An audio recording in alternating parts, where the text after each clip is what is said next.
The charity refused a poor, old man. Next day, his lawyers arrived with a $1 billion donation.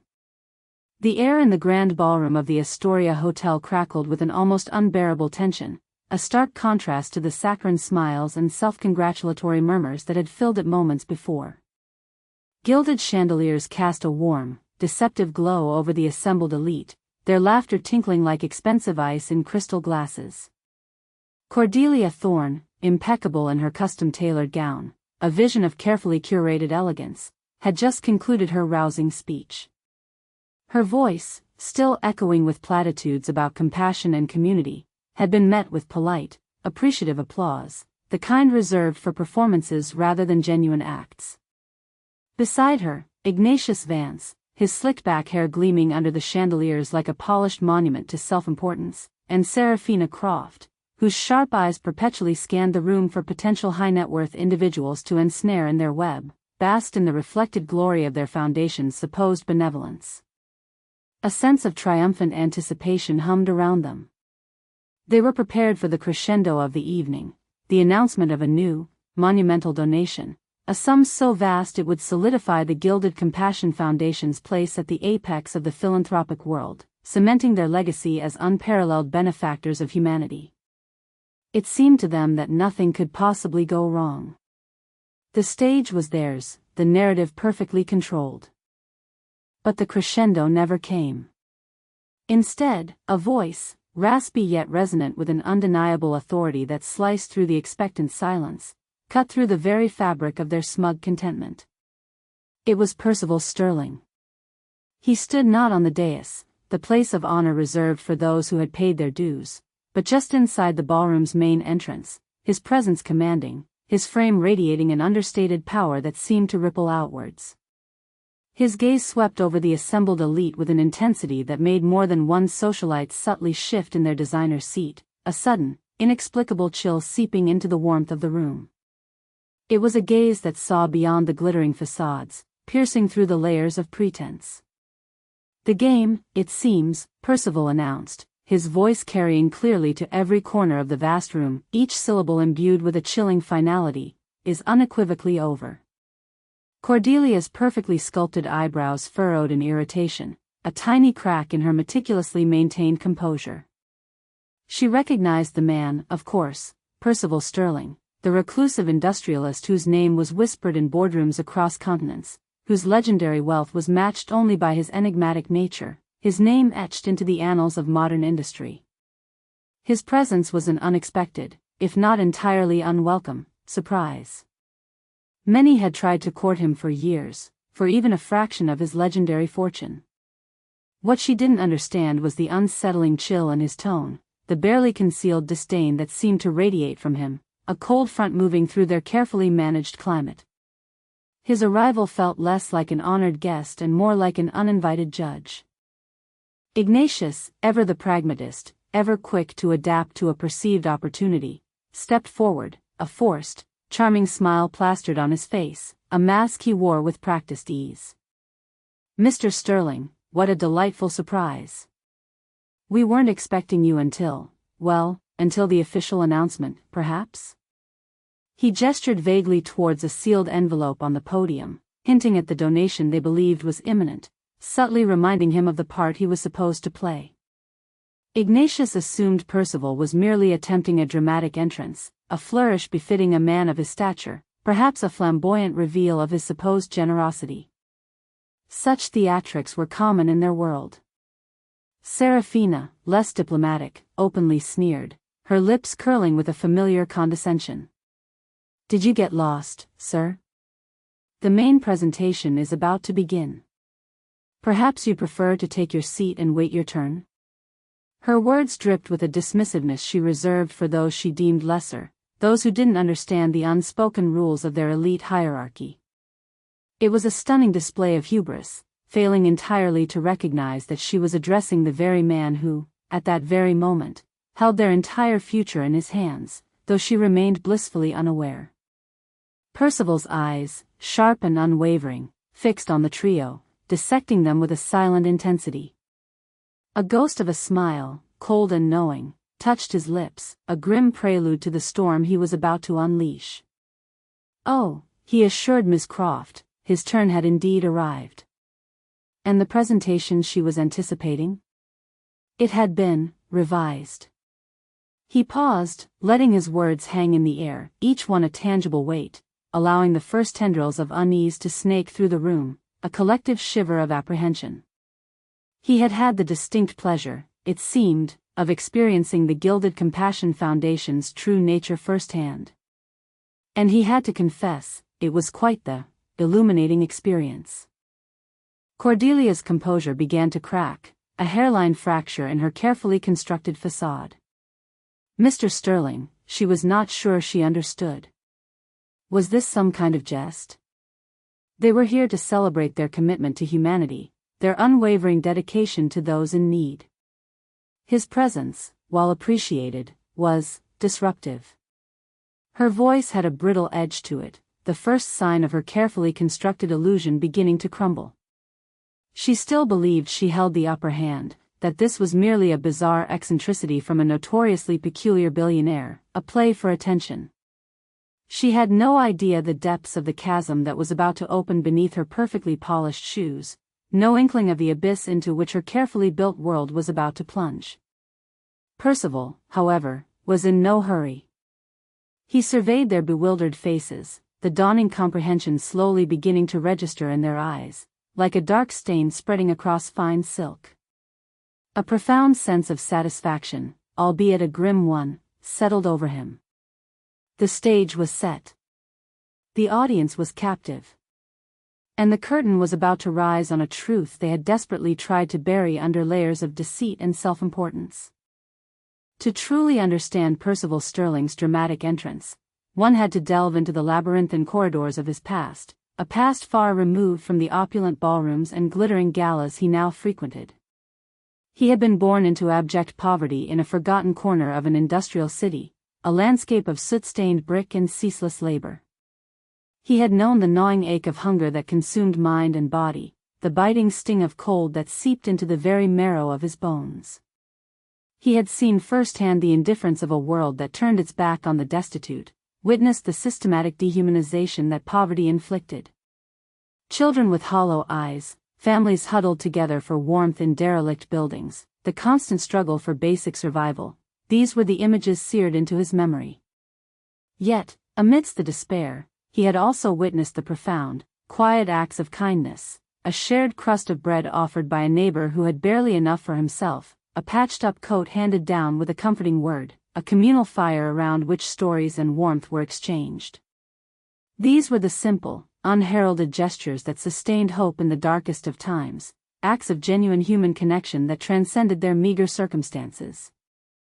These early experiences had forged in him an unshakable belief in the inherent dignity of every human being, regardless of their circumstances, a conviction that compassion was not a commodity but an intrinsic part of the human spirit.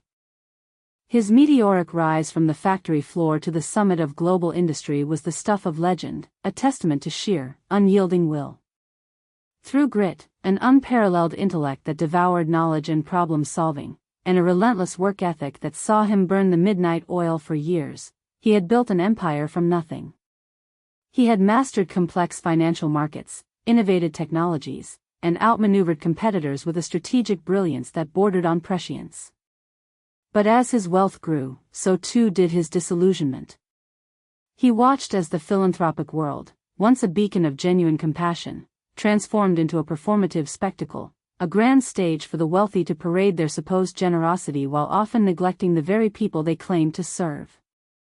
He saw charity become a brand, a tax write-off, a vehicle for social climbing and self-aggrandizement, a means to buff an image rather than address genuine need.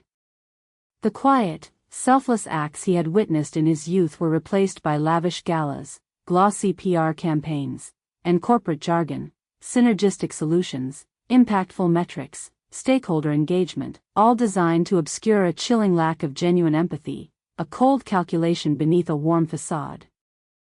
Percival had made significant donations over the decades, always anonymously, always to small, grassroots organizations that truly understood the meaning of direct aid, those operating on the fringes, quietly making a difference.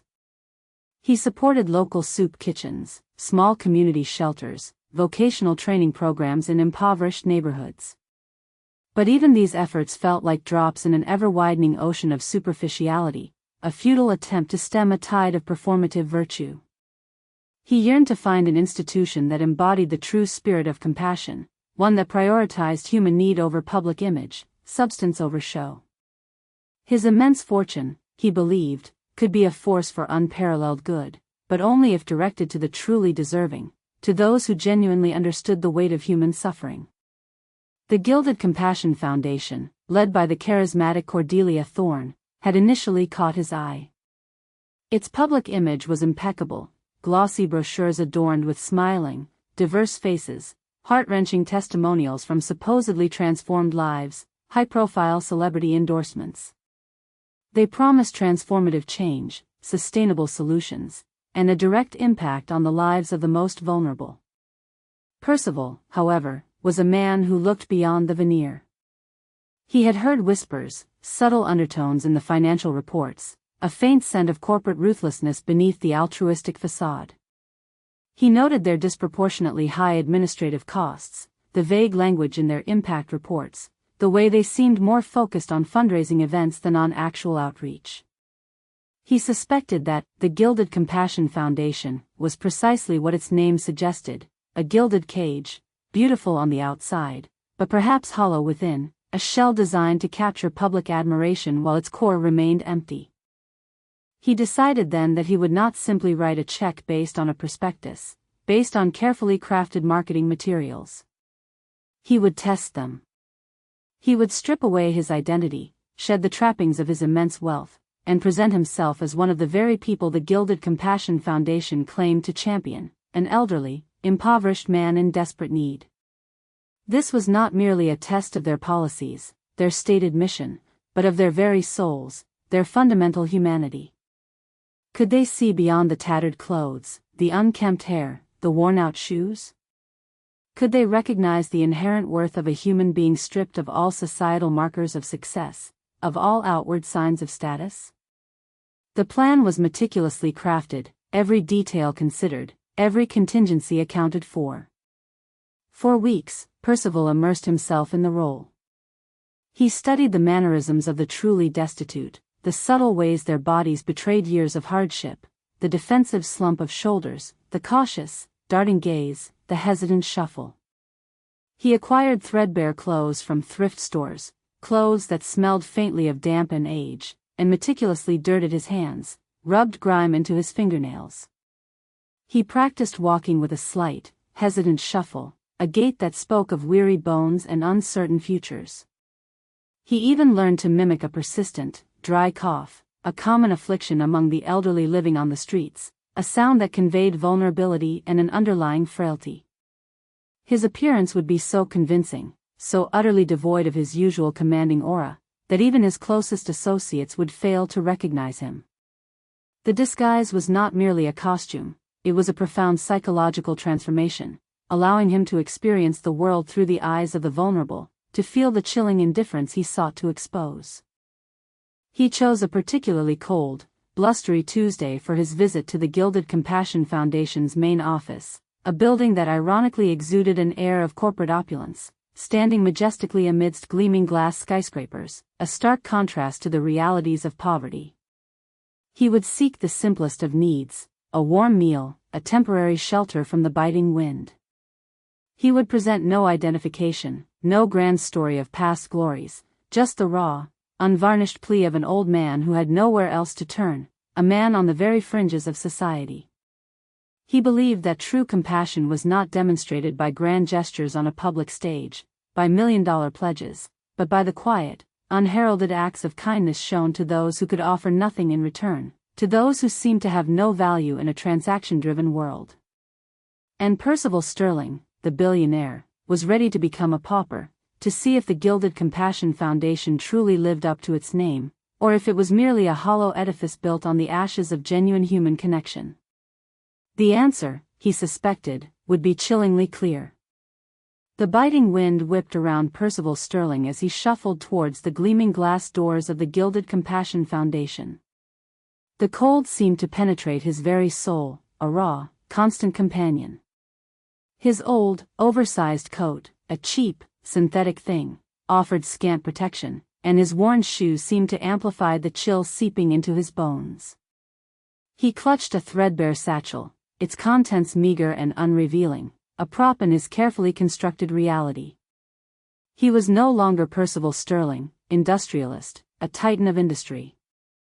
He was simply Arthur, a forgotten man, adrift in a city that seemed to have no space for him, a city that looked through him as if he were transparent.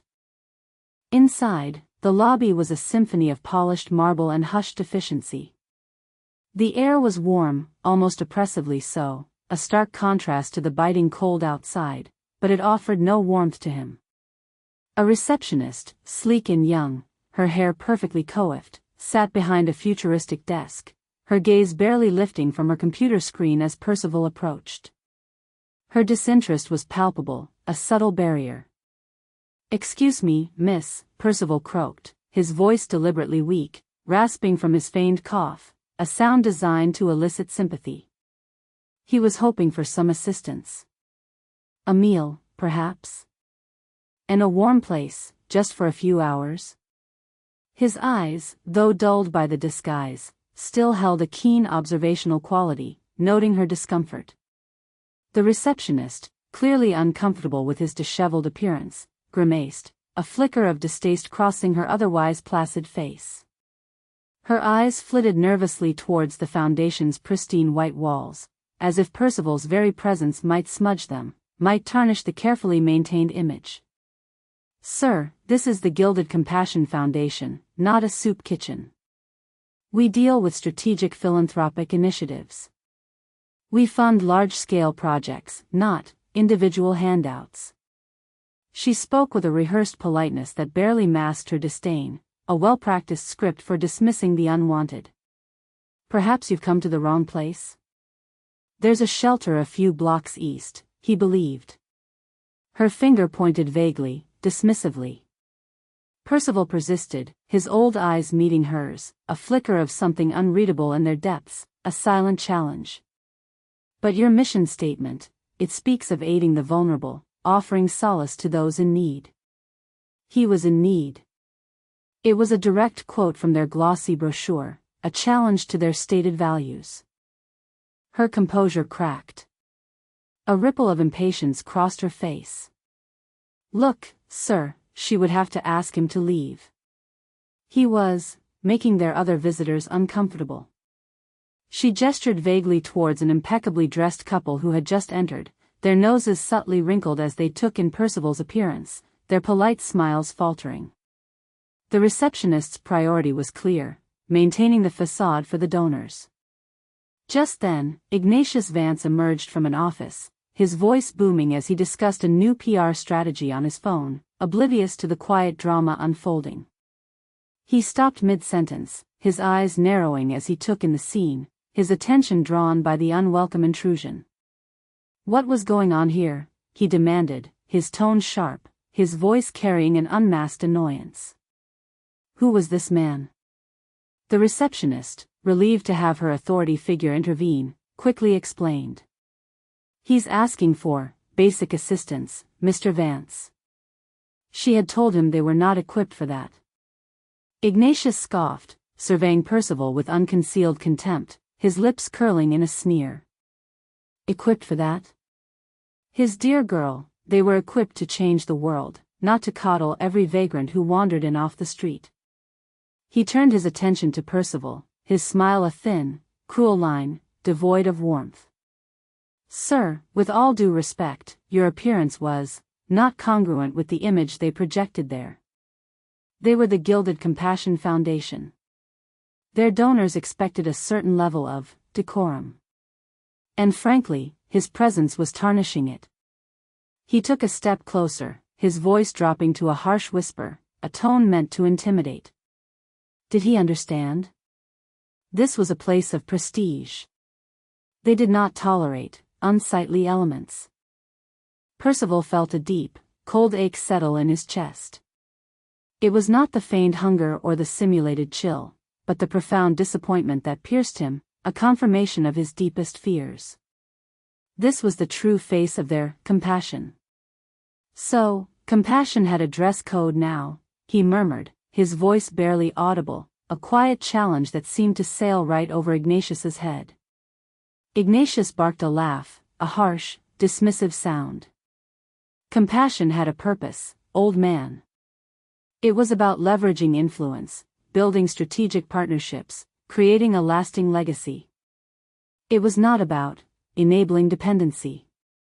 Personal responsibility, sir. Had he considered it? He gestured dismissively towards the door, his eyes conveying a clear command to leave. Now, if he didn't mind, he was disrupting their operations. As Ignatius turned away, a small, unassuming woman with kind eyes and a tired expression emerged from a side corridor, pushing a cleaning cart. This was Elara, a cleaner who had seen much in her years at the foundation, far more than the executives cared to acknowledge. She had overheard the exchange, her heart sinking with familiar despair. She knew Percival was just one of many who had been turned away, labeled as unsightly or not congruent with the foundation's pristine image. She had seen the quiet desperation in their eyes, the defeat in their slumped shoulders. Seeing Percival's slumped shoulders and the defeat in his eyes, Elara hesitated, her gaze lingering on him. Then, a decision formed within her, a quiet defiance against the coldness she constantly witnessed. She approached him quietly, her voice a soft murmur that contrasted sharply with Ignatius's harsh tones, a gentle counterpoint. "Sir," she began, her eyes full of genuine concern, a warmth that seemed to emanate from her very being. She had heard he was looking for a warm meal. She had packed an extra sandwich today, and she had some hot tea in her thermos. It wasn't much, but, she gestured towards a small, inconspicuous breakroom door, tucked away from the main thoroughfare. It was warm in there, at least. Her offer was humble, but it carried the weight of true kindness. Percival looked at her, truly looked at her, past the cleaning uniform and the tired lines around her eyes. He saw empathy, pure and unadulterated, a rare and precious gem in this sterile environment. A small, almost imperceptible smile touched his lips, a genuine one this time. "Thank you, young lady," he said, his voice regaining a touch of its natural strength, though still tinged with the feigned weakness. "That would be a great kindness." Elara led him to the break room, a utilitarian space tucked away from the main lobby, designed for efficiency rather than comfort. She poured him a cup of hot, steaming tea from her thermos, the aroma comforting, and offered him a simple, wholesome sandwich wrapped in wax paper. "It was ham and cheese," she said, almost apologetically, as if it weren't enough. "And there was an apple, too." Percival ate slowly, savoring the warmth of the tea, the simple, honest flavors of the sandwich, but more importantly, the genuine gesture of human kindness that accompanied it. He observed Elara as she quietly went about her duties, wiping down counters, her movements efficient and respectful, never once looking at him with judgment. He noticed the worn state of her shoes, the slight tremor in her hands, signs of her own struggles, her own unseen burdens, yet she had offered what little she had without hesitation. He engaged her in quiet conversation, listening attentively as she spoke of her 2 part-time jobs, her ailing mother, her dreams of saving enough to send her younger brother to trade school. She never complained, never asked for anything, simply expressed a quiet hope that things would improve, a resilient spirit in the face of hardship.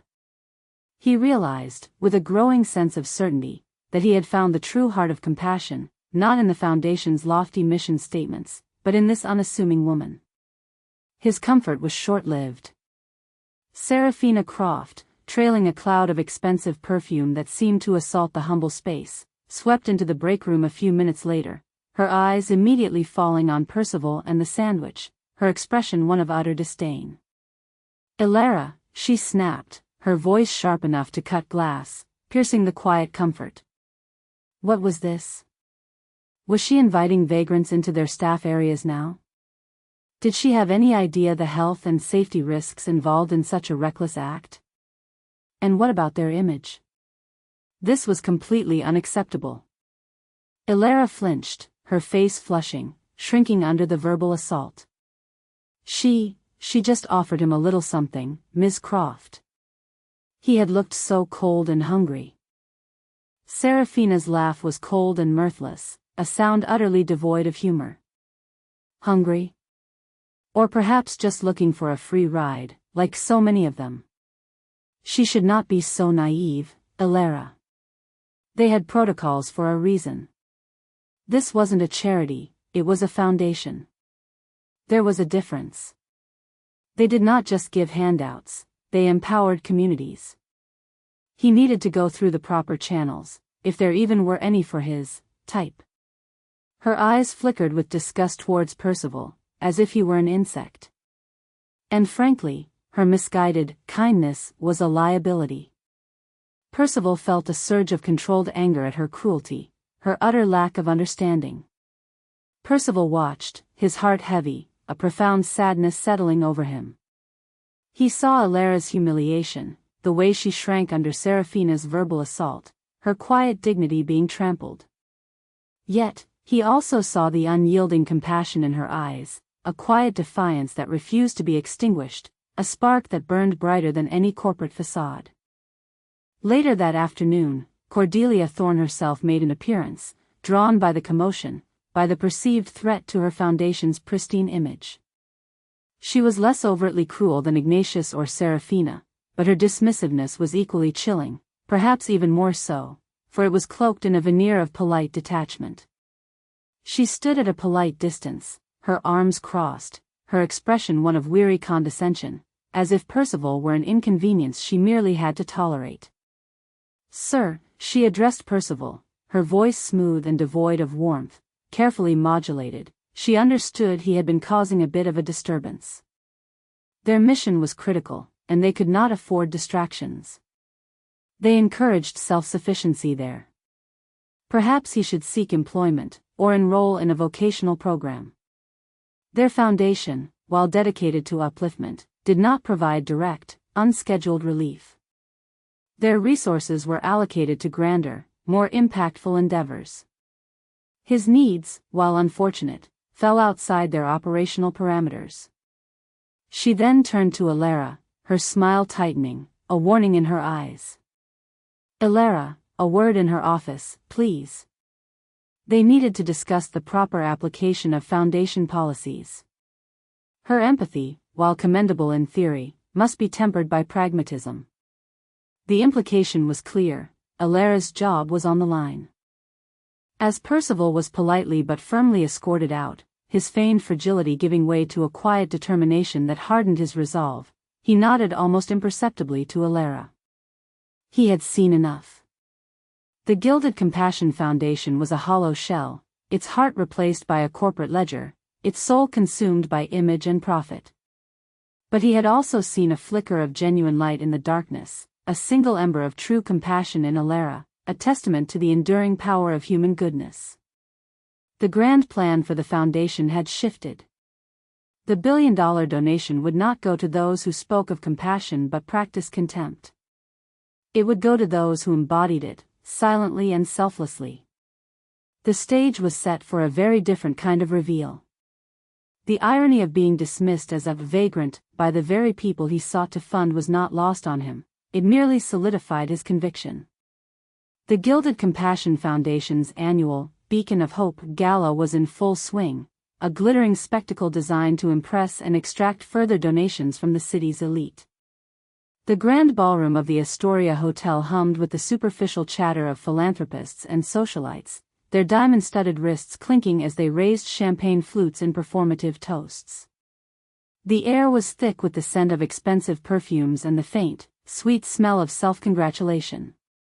Cordelia Thorne, Ignatius Vance, and Serafina Croft were at the peak of their collective arrogance, basking in the glow of their carefully cultivated image, their expressions radiating smug satisfaction.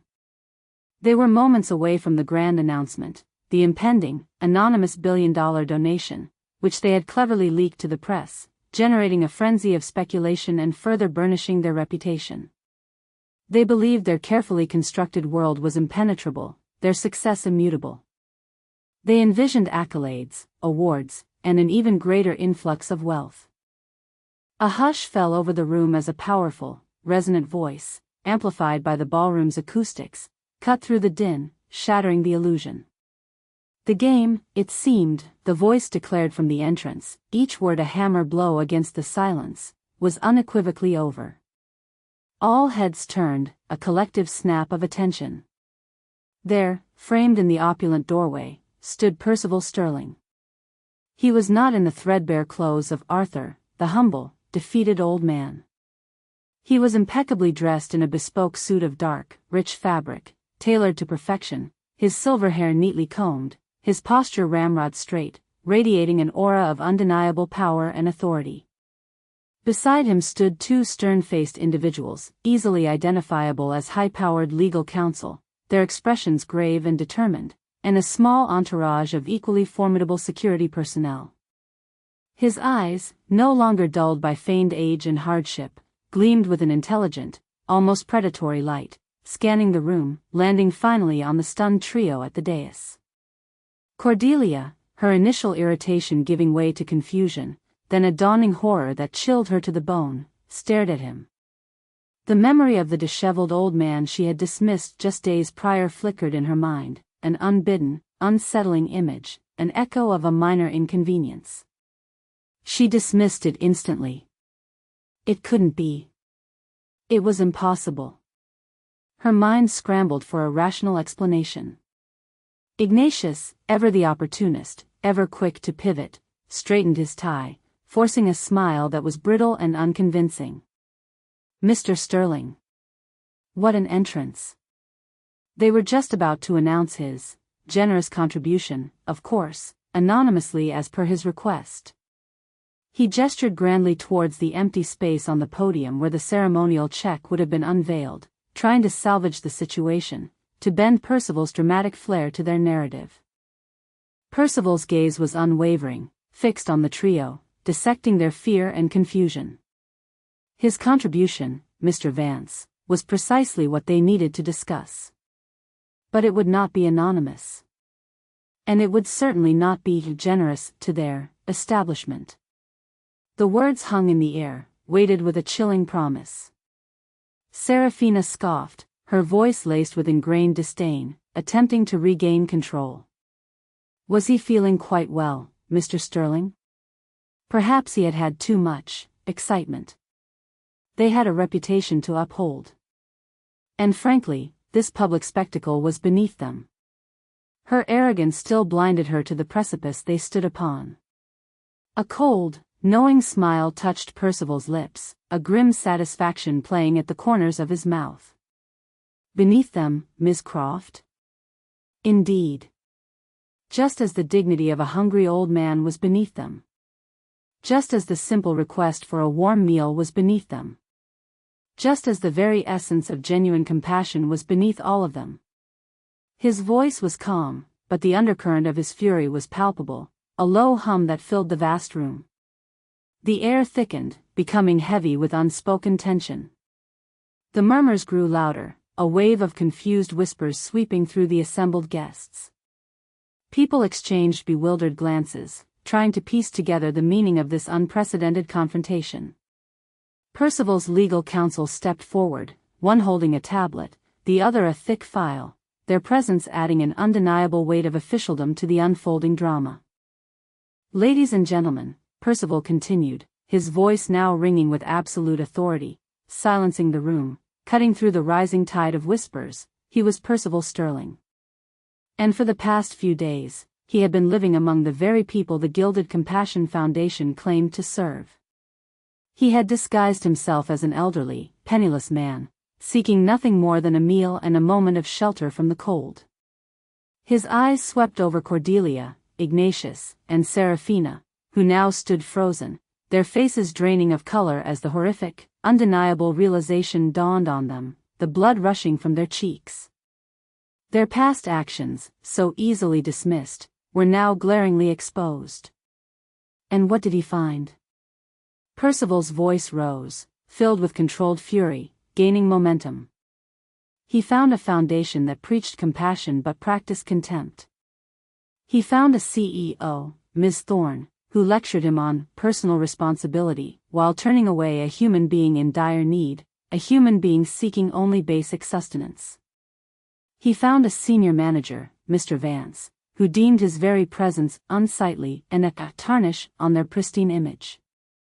And he found another, Ms. Croft, who accused a kind-hearted employee of being naive for offering him a simple sandwich, warning her of health and safety risks from a hungry old man.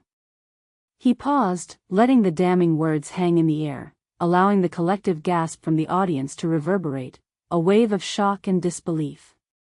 They saw not a human being in distress, but a burden. They saw not an opportunity to demonstrate the very compassion they claimed to embody, but a threat to their carefully curated public image. They spoke of strategic philanthropic initiatives and leveraging influence, but failed spectacularly at the most basic act of human decency. His words were precise, surgical, cutting through their carefully constructed lies. Cordelia finally found her voice, a desperate, trembling whisper, barely audible. This was a fabrication. A misunderstanding. Her denial was weak, unconvincing, even to herself. Was it? Percival challenged, his eyes boring into hers, unwavering. His legal team here had compiled extensive documentation. Not only of his interactions with their staff, but also of their foundation's egregious expenditures on lavish galas and exorbitant salaries, while a mere fraction of their proclaimed budget actually reached those in need. His lawyer held up the tablet, displaying spreadsheets and figures for all to see, undeniable proof of their hypocrisy. They had recordings, witness statements from other individuals their foundation had turned away, even internal memos regarding unwanted elements and image control. The truth, Ms. Thorne, was far less glamorous than their brochure suggested. He then delivered the final, devastating blow, the one that shattered their world completely. He had come here tonight with the intention of making a $1 billion donation to the Gilded Compassion Foundation, a sum that would have revolutionized their strategic philanthropic initiatives, a sum they had eagerly anticipated, built their future on. His voice was calm, almost conversational, making the blow even more brutal. But after witnessing their abhorrent hypocrisy and the complete lack of genuine human empathy, he had decided otherwise. A collective gasp swept through the room, louder this time, a wave of disbelief and horror. The $1 billion. The very sum they had boasted about, the future they had envisioned, was slipping through their grasp like sand, dissolving into nothingness. That $1 billion, Percival continued, his voice ringing with absolute finality, leaving no room for appeal, would be redirected. It would go to a new foundation, one that would truly embody the principles of compassion and direct aid, without the need for gilded facades or corporate pretense. And it would be led by individuals who understood that true charity began not with a tax write-off, but with a warm heart and an open hand. He then glanced towards the back of the room, towards the cleaning staff, where a pale and trembling Alara stood, her eyes wide with shock and disbelief, trying to process the magnitude of what she was witnessing. A small, genuine smile finally touched Percival's lips, a smile of warmth and recognition. Because sometimes, true compassion was found not in the executive suites, but in the quiet acts of kindness from those who had little to give, but gave it anyway. The room erupted into chaos. Journalists scrambled, microphones thrust forward, cameras flashed incessantly, and the assembled elite whispered frantically, their faces a mixture of shock, schadenfreude, and dawning realization. Cordelia, Ignatius, and Serafina stood utterly exposed, their carefully constructed world shattering around them, the gilded compassion they had paraded before the world now revealed as nothing more than a tarnished, empty shell. The silence that had once been expectant was now deafening, filled only with the echoes of their undoing. The aftermath of Percival Sterling's dramatic revelation was nothing short of catastrophic for the Gilded Compassion Foundation and its leadership. The meticulously crafted facade of Cordelia Thorne, Ignatius Vance, and Serafina Croft crumbled instantaneously, collapsing under the weight of undeniable truth and public outrage. The story exploded across every news channel, every social media platform, dominating headlines. Billionaire unmasks hypocritical charity, the Gilded Compassion Foundation exposed, a billion-dollar betrayal. The scandal quickly became a national conversation, a stark lesson in the true meaning of charity. Within hours, the foundation's major donors, horrified by the public scandal and fearing immediate reputational damage by association, began withdrawing their pledges en masse. Corporate sponsors, eager to distance themselves from the taint of hypocrisy, terminated their contracts with swift, decisive action. The phones at the Gilded Compassion Foundation rang incessantly, not with new pledges, but with furious demands for explanations, for immediate investigations, and for urgent resignations. The public outcry was deafening, fueled by social media, amplifying every damning detail. The board of directors, desperate to salvage what little credibility remained, convened an emergency meeting that lasted through the night. Cordelia Thorne, once the untouchable queen of philanthropy, found herself stripped of her power, her carefully cultivated image shattered beyond repair. The evidence presented by Percival's legal team, the financial discrepancies, the internal memos detailing the dismissal of genuine pleas for help, the chilling recordings of her own dismissive words, left no room for denial. She was forced to resign, her career in tatters, her name forever synonymous with corporate greed and the betrayal of trust. The lavish lifestyle she had so proudly flaunted began to unravel as investigations into potential misuse of funds were launched by regulatory bodies. Her sprawling mansion, her luxury cars, her designer wardrobe, all seemed to mock her as the public's condemnation rained down, relentless and unforgiving. She felt the weight of public shame, a crushing burden she had never anticipated.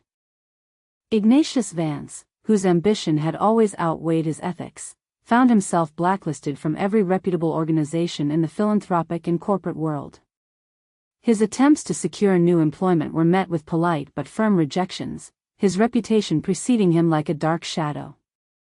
The industry that had once celebrated his cunning and strategic mind now viewed him as a pariah, an example of what not to be. His carefully built network dissolved, former colleagues avoiding his calls, and he was left with only the bitter taste of his own arrogance, a solitary figure haunted by his past actions. Serafina Croft, equally disgraced, faced similar professional ruin. Her socialite friends, who had once vied for her attention and invitations to her exclusive parties, now openly shunned her, fearing guilt by association. Her world, built entirely on appearances and superficial connections, imploded, leaving her with nothing but isolation and the echoing emptiness of her own disdainful laughter. The Gilded Compassion Foundation, stripped of its funding, its leadership, and its credibility, quickly spiraled into receivership, its grand promises exposed as hollow echoes in an empty hall. It was a stark, brutal testament to the idea that true worth is not measured by the size of one's coffers, but by the content of one's character, a lesson delivered with devastating precision. While the foundation imploded, a different, far more uplifting story began to unfold for Ilera. She had stood in the back of the ballroom, a silent witness to the spectacle, her heart pounding with a mixture of fear and awe. She had truly believed her quiet act of kindness, her simple offering of a sandwich, would cost her her job, perhaps even lead to public reprimand.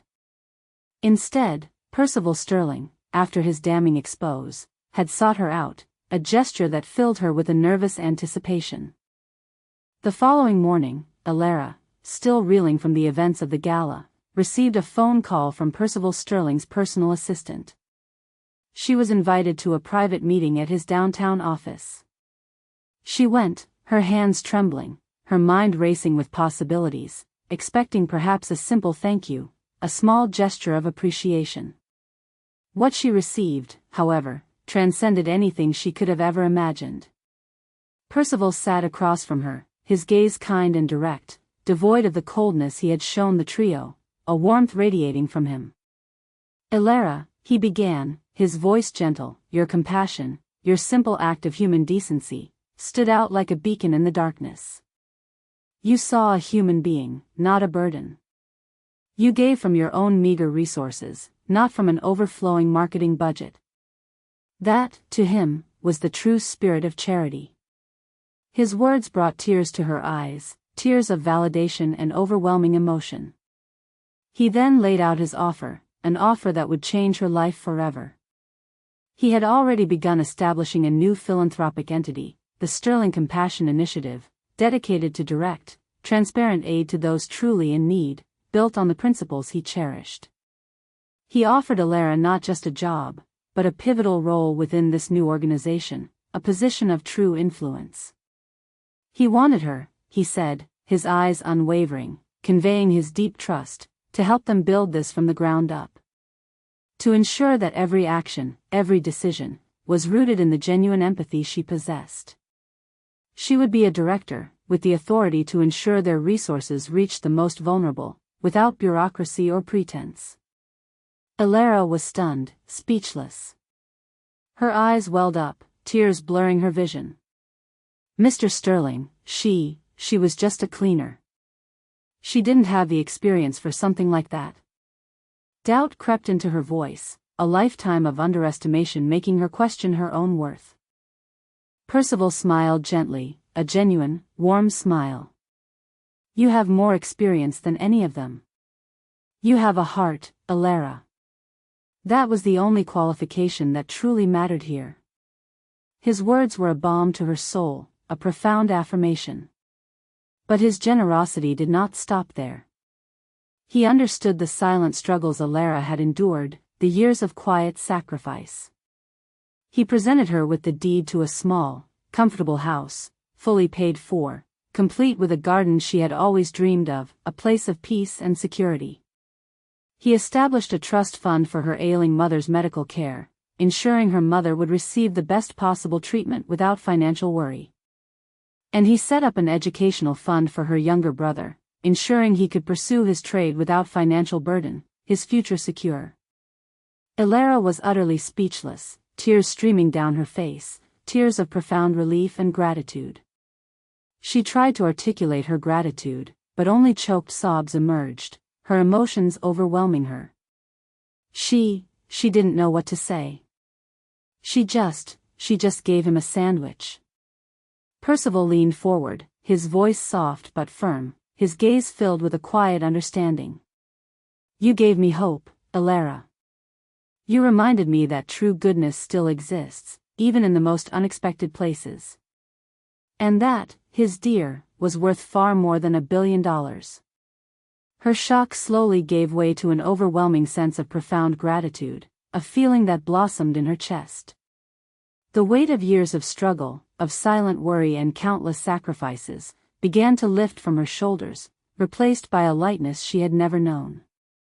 She had given a simple sandwich, an act of selfless human kindness, and in return, she had received a future, a home, and the opportunity to make a real difference in the world, guided by the very compassion that had defined her.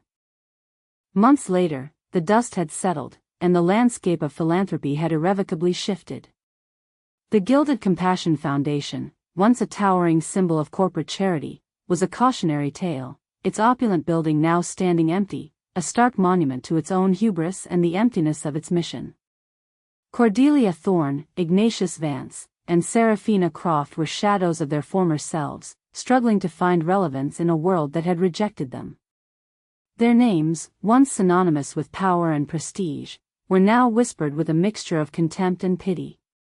They had chased wealth and image, only to lose everything of true value, their lives crumbling under the weight of their own moral bankruptcy. Percival Sterling, however, moved with a newfound lightness, a sense of peace that had long eluded him. The Sterling Compassion Initiative, under Alara's compassionate and astute guidance, had rapidly become a beacon of hope, exactly as he had envisioned. It operated with a lean administrative structure, every dollar meticulously tracked and directed towards genuine, impactful programs, bustling food banks, dignified affordable housing projects, educational scholarships for the underprivileged, and direct aid to families in crisis.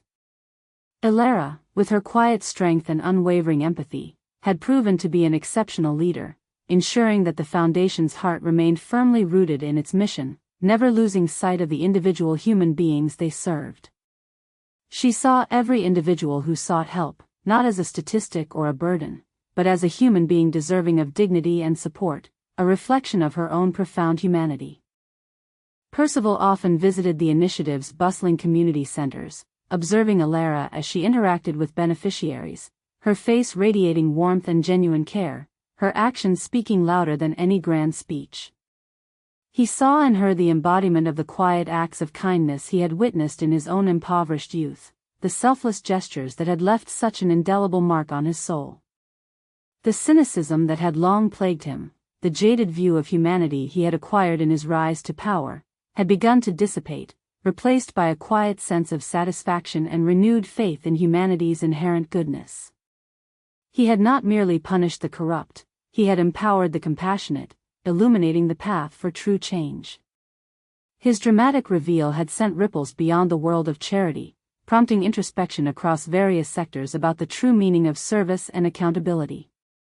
It was a potent reminder that appearances could be deceiving, and that true character was often hidden beneath unassuming exteriors, revealed only in moments of genuine crisis or quiet kindness.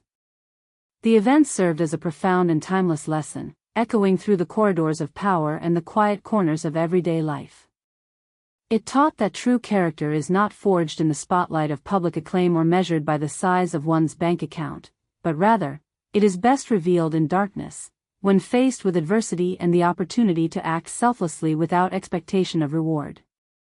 It underscored the immutable truth that while wealth and influence may open doors, it is kindness and genuine compassion that truly transform lives, building legacies that endure far beyond any monetary sum.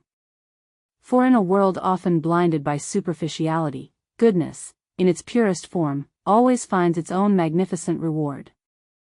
If Percival's story of unwavering principle and the dramatic downfall of false charity resonated with you, you'll find many more tales of justice, revelation, and unexpected kindness right here on our channel. Make sure to hit that subscribe button and turn on notifications so you don't miss our next captivating story. What was your favorite moment in Percival's grand reveal? Did you ever suspect that the Gilded Compassion Foundation was so heartless, or were you as shocked as the gala attendees? Share your thoughts in the comments below, we love hearing from you.